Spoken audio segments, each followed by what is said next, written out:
নমস্কার বন্ধুরা, আপনাদের সবাইকে জানাচ্ছি স্বাগত। আবারও একবার চলে এসেছি আবহাওয়ার সবথেকে বড় এবং গুরুত্বপূর্ণ লেটেস্ট আপডেট নিয়ে। বঙ্গোপসাগরে নিম্নচাপের প্রভাবে দুই বাংলার দক্ষিণবঙ্গ সহ উত্তরবঙ্গের একাধিক অংশে বজ্রবিদ্যুৎ সহ ঝড় বৃষ্টির সম্ভাবনা রয়েছে। ইতিমধ্যেই নিম্নচাপ অবস্থান করছে মধ্য বঙ্গোপসাগরে। তারই প্রভাবে কিন্তু বাংলাদেশের দক্ষিণবঙ্গের একাধিক অংশে বজ্রবিদ্যুৎ সহ সরাসরি লাইভ বৃষ্টিপাত চলছে। ইতিমধ্যেই দেখতে পাচ্ছি সরাসরি বৃষ্টিপাত চলছে ত্রিপুরা, আজওয়াল, মিজোরাম, মণিপুর এবং বাংলাদেশের দক্ষিণবঙ্গের বিভিন্ন অংশ জুড়ে কিন্তু ইতিমধ্যেই সরাসরি লাইভ বজ্রবিদ্যুৎ সহ ঝড় বৃষ্টি চলছে। দেখা যাচ্ছে খাগড়াছড়ি, চট্টগ্রাম, হাটহাজারী, মহেশখালী, টাকনাফ, কুতুমদিয়া, থানচি, ফেনী, ভোলা, কালাপাড়া, বরিশাল, কুমিল্লা, আগরতলা, ত্রিপুরা, আজওয়াল, মিজোরাম, শিলাচর সর্বত্র জুড়েই কিন্তু চলছে নিম্নচাপের প্রভাবে বৃষ্টিপাত এবং ঘন মেঘাচ্ছন্ন ক্রমাগত এগিয়ে যাচ্ছে বাংলাদেশের দিকে। তারই প্রভাবে রয়েছে বাংলাদেশের বিভিন্ন অংশে প্রবল দুর্যোগের আশঙ্কা।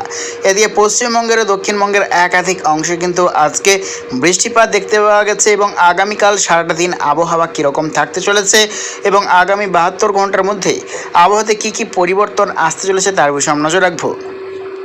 তো আমরা বৃষ্টির আপডেট নিয়ে এগোচ্ছি। আগামীকাল রয়েছে সারাটা দিন আবহাওয়া কীরকম আমরা দেখানোর চেষ্টা করতেছি। আগামীকাল বুধবার 9 এপ্রিল দেখতে পাচ্ছি আমরা সকাল থেকেই আবহাওয়াতে অনেকটাই কিন্তু পরিবর্তন দেখতে পাওয়া যাচ্ছে। আগামীকাল সকাল থেকেই দক্ষিণবঙ্গ জেলাগুলিতে হালকা মেঘাচ্ছন্ন পরিস্থিতি দেখতে পাওয়া যাচ্ছে এবং পশ্চিমবঙ্গের উত্তর বিভাগের একাধিক অংশে ঘন মেঘাচ্ছন্ন এবং ছিটেফোঁটা বিক্ষিপ্ত বৃষ্টিরও কিন্তু সম্ভাবনা দেখতে পাওয়া যাচ্ছে।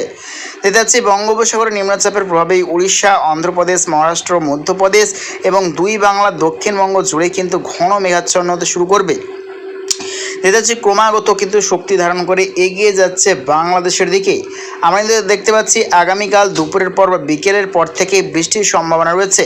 পশ্চিমবঙ্গের দক্ষিণ বিভাগ এবং বাংলাদেশের দক্ষিণ বিভাগের একাধিক অংশে বজ্রবিদ্যুৎ সহ বিক্ষিপ্ত পরিমাণে বৃষ্টির সম্ভাবনা। তার মধ্যে রয়েছে পশ্চিমবঙ্গের ক্ষেত্রে খড়গপুর, কোলাঘাট, দক্ষিণ 24 পরগনা, দেখতে পাচ্ছি নামখানা, সুন্দরবন, হলদিবাড়ি, রয়েছে দীঘা, মন্দারমণি, বাজকুল, খেজুরি, রয়েছে উড়িষ্যা, অন্ধ্রপ্রদেশ। দেখতে পাচ্ছি বাংলাদেশের মহেশখালী, টাকনাফ, কুতুমদিয়া, থানচি এই সর্বত্র দেখতে পাচ্ছি বজ্রবিদ্যুৎ সহ বিক্ষিপ্ত পরিমাণে বৃষ্টির সম্ভাবনা। এবং আগামী পরশুদিন 10 এপ্রিল বৃহস্পতিবার অতি ভারী বৃষ্টির সতর্কতা রয়েছে বাংলাদেশ এবং পশ্চিমবঙ্গের উত্তরবঙ্গের একাধিক অংশে বজ্রবিদ্যুৎ সহ প্রবল পরিমাণে বৃষ্টির সম্ভাবনা রয়েছে। ঘন্টায় 60 থেকে 70 কিলোমিটার বেগে ঝড়ো হাওয়া এবং সঙ্গে শিলাবৃষ্টিরও সম্ভাবনা রয়েছে। তার মধ্যে রয়েছে অতি ভারী বৃষ্টির সতর্কতা বাংলাদেশের উত্তরবঙ্গের একাধিক অংশে রয়েছে রংপুর, বোদা, ঠাকুরগাঁও, রয়েছে কুড়িগ্রাম, রয়েছে বগুড়া, মহাদেবপুর, ময়মনসিংহ, নেত্রকোনা, রয়েছে গোটা সিলিং, মেঘালয়, মালদা, 2 দিনাজপুর, পশ্চিমবঙ্গের রয়েছে শিলিগুড়ি, আলিপুরদুয়ার, কোচবিহার, জলপাইগুড়ি, ধূপগুড়ি, এদিকে যাচ্ছে বিহার, পাটনারও বিভিন্ন অংশগুলি কিন্তু বৃষ্টির সম্ভাবনা রয়েছে। ওই টাইম ঘন্টায় কত কিলোমিটার বেগে ঝড়ো হাওয়া বওয়ার সম্ভাবনা রয়েছে আমরা দেখানোর চেষ্টা করতেছি। তো দেখতে পাচ্ছি ওই টাইমে কিন্তু ভালো মতো ঝড়ো হাওয়া বওয়ার সম্ভাবনা রয়েছে। প্রায় ঘন্টায় 60 থেকে 70 কিলোমিটার বেগে দমকা ঝড়ো হাওয়া বওয়ার সম্ভাবনা রয়েছে 10 এপ্রিল বৃহস্পতিবার। এবং দেখতে পাচ্ছি 10 এপ্রিল বৃহস্পতিবার দক্ষিণবঙ্গেরও বিভিন্ন অংশে বৃষ্টির সম্ভাবনা রয়েছে। দুপুর বা বিকেলের পর থেকে বৃষ্টির সম্ভাবনা রয়েছে। পশ্চিমবঙ্গের দক্ষিণ বিভাগের বিভিন্ন অংশে বজ্রবিদ্যুৎ সহ বৃষ্টির সম্ভাবনা রয়েছে। গোটা বাংলাদেশ, ত্রিপুরা, আজওয়াল, মিজোরাম, মণিপুর সর্বত্র জুড়েই কিন্তু বৃষ্টির সম্ভাবনা রয়েছে। ক্রমাগত নিম্নচাপ শক্তি ধারণ করে এগিয়ে যাচ্ছে বাংলাদেশের দিকে, অর্থাৎ চট্টগ্রাম, ফেনী, ভোলা এবং টাকনাফ, মায়ানমারের দিকে কিন্তু ক্রমশ অগ্রসর হচ্ছে। তারই ব্যাপারে হচ্ছে সমুদ্র উপকূলবর্তী এলাকায় চরম সতর্কবার্তা এবং কৃষক বন্ধুদের জন্য কিন্তু প্রবল দুঃসংবাদ। ওই টাইম কিন্তু দক্ষিণবঙ্গ জেলাগুলিতে অনেক জায়গাতেই কিন্তু পাকা ধান রয়েছে, প্রবল পরিমাণে ক্ষতিগ্রস্ত হবার সম্ভাবনা রয়েছে। অর্থাৎ কৃষক বন্ধুদের জন্য কিন্তু প্রবল দুঃসংবাদ রয়েছে। এই নিম্নচাপের প্রভাবে রয়েছে প্রবল ঝড়, সঙ্গে প্রবল বৃষ্টিরও সম্ভাবনা। তো ঠিক কতদিন থাকতে পারে এরকম আবহাওয়া আমরা দেখানোর চেষ্টা করব। তো দেখতে পাচ্ছি 13 এপ্রিল রবিবার পর্যন্তই কিন্তু দুই বাংলা দক্ষিণবঙ্গ সহ উত্তরবঙ্গের একাধিক অংশে বৃষ্টির সম্ভাবনা। আবারও 14 এপ্রিল পর থেকে ফের হালকা মেঘাচ্ছন্ন পরিস্থিতি হবে এবং দেখা যাচ্ছে আবারও 16 এপ্রিলের পর থেকে ফের বজ্রবিদ্যুৎ সহ ঝড় বৃষ্টির সম্ভাবনা। অতি ভারী বৃষ্টির সতর্কতা রয়েছে দুই বাংলা দক্ষিণবঙ্গ সহ উত্তরবঙ্গে। তো লাস্ট আমরা যদি চলে যাই 22 এপ্রিল মঙ্গলবার, দেখানোর চেষ্টা করব কীরকম পরিস্থিতি আসছে দুই বঙ্গের ওপর।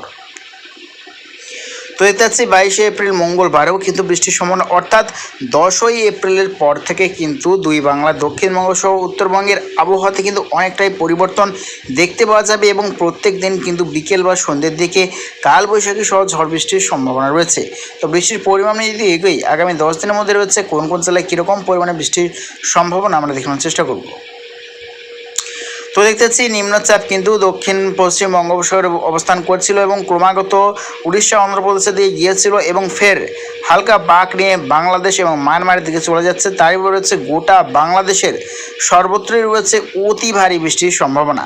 প্রায় 250 মিলিমিটারের কাছাকাছি বৃষ্টির সম্ভাবনা রয়েছে বাংলাদেশের বিভিন্ন অংশে এবং পশ্চিমবঙ্গের দক্ষিণবঙ্গ জেলাগুলিতে রয়েছে 110 থেকে 115 মিলিমিটার বৃষ্টি। এবং দেখতে পাচ্ছি বাংলাদেশ এবং পশ্চিমবঙ্গের উত্তর বিভাগেরও কিন্তু একাধিক অংশে রয়েছে অতি ভারী বৃষ্টির সতর্কতা, প্রায় 282 এবং দেখতে পাচ্ছি কোথাও কোথাও 200 মিলিমিটার এইরকম পরিমাণে কিন্তু বৃষ্টি দেখতে পাওয়া যাচ্ছে, অর্থাৎ প্রচণ্ড পরিমাণে ভারী বৃষ্টির সতর্কতা রয়েছে। ত্রিপুরাতে রয়েছে 120 মিলিমিটার, শিলাচরে রয়েছে 110 মিলিমিটার, অর্থাৎ গোটা পূর্ব ভারত এবং বাংলাদেশ, মায়ানমার এবং দেখতে পাচ্ছি আমরা চায়না, আরও দেখতে পাচ্ছি নেপাল, কাঠমান্ডু সর্বত্র জুড়েই কিন্তু আবহাওয়াতে বড় পরিবর্তন আসছে। তো প্রিয় দর্শক বন্ধুরা, এরকম প্রত্যেকদিন আবহাওয়া লেটেস্ট আপডেট পেতে অবশ্যই আমাদের সাবস্ক্রাইব করে রাখবেন। তো আজ এটুকুটাই।